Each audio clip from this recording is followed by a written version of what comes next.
Hi, this is David Brenton with David Brenton's team. Today we're going to talk about the don'ts of buying a home. Home buyer mistakes to avoid. The first one I'm going to tell you is don't use somebody else. Treat us as your real estate expert. If it's in Colorado, if it's in Utah, if it's in Florida, or if it's here in Central Indiana where my office is, I've got real estate connections all around the world.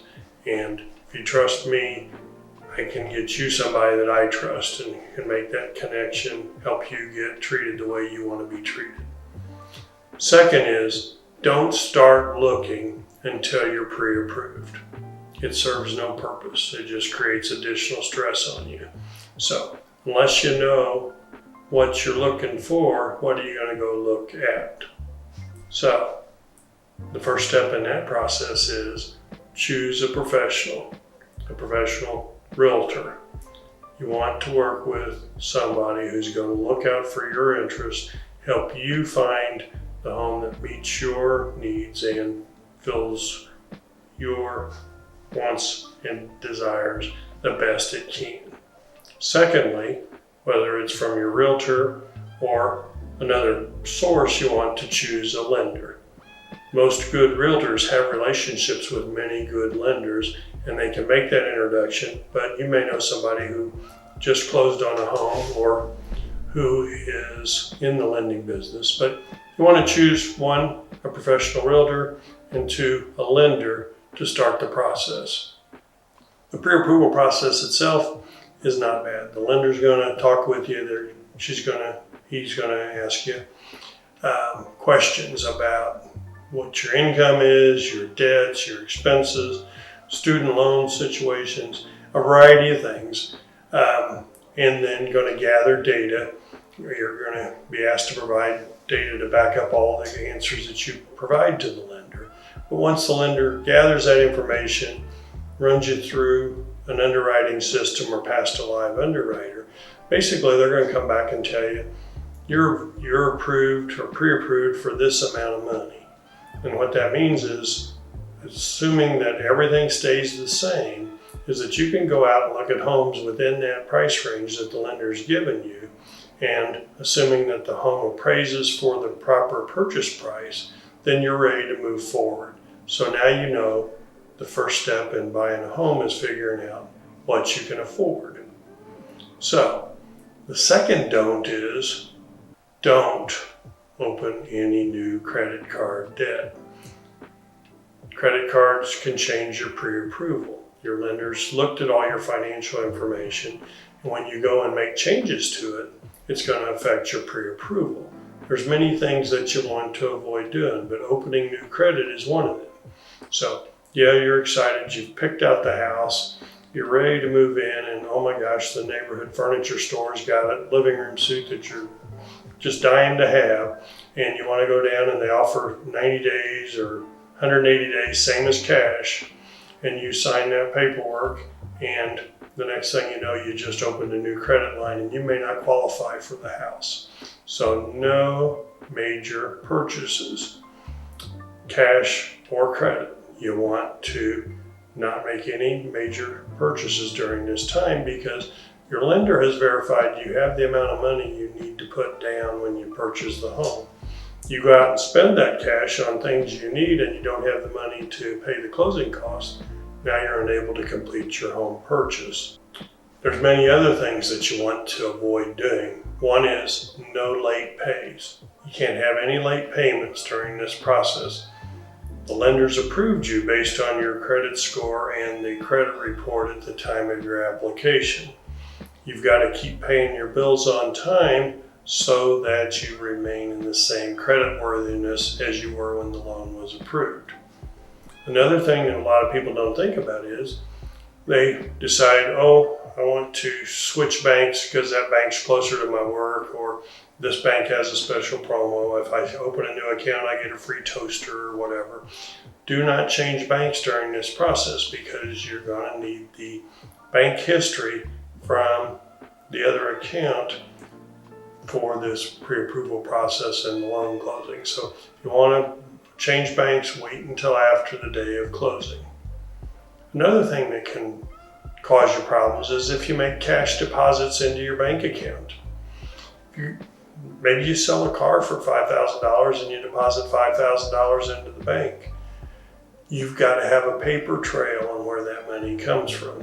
Not saying you can't do it, I'm just saying before you do it, ask your professionals, your lender or your realtor, how this may affect my ability to borrow money. Because again, the lender's going to see your bank account right up to the day of closing.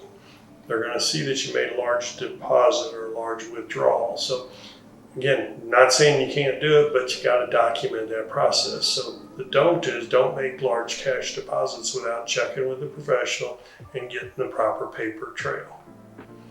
Another thing that can surprise you, and we've had it happen to some of our clients unfortunately, is don't co-sign a loan for anybody during this time.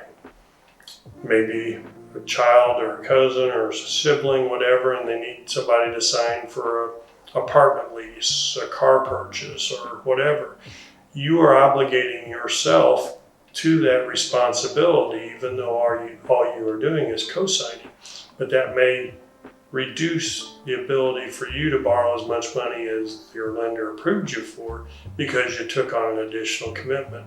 Even though you're not planning on making the payment because that person is actually making the payment, you're just co-signing. But you're taking on that obligation and you're agreeing to make it if they can't. So don't co-sign anything during this time frame. So just to recap, you want to get pre-approved before you look at houses. Once you get the pre-approval, no new credit lines, no job change, because they're basing your ability to borrow money on the job you're in and the time you've been on the job. So please talk to professionals before you would consider a job change. Doesn't mean you can't, but again, you want to do it properly. You want to do it with the understanding that your lender understands it's okay and you'll still be able to borrow money. No major purchases, no late pays, don't change banks, no cash deposits, don't co-sign anything.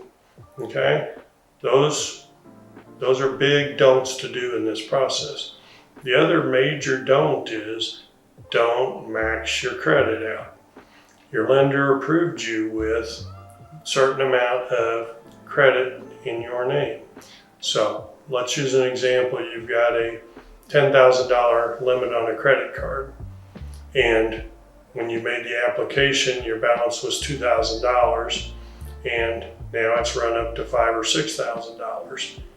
That can change your ability to borrow the money you need to buy the house.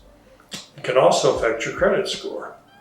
If you've got a credit card and the available balance is less than 30% of the total balance you have available, it builds your credit score. So again, let's say you've got a $10,000 line of credit on a credit card. If you maintain a balance of less than $3,000 on that card each and every month, that builds your credit score. Okay?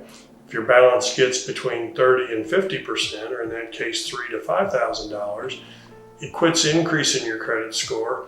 It levels off, so it may not improve it, but it may not harm you.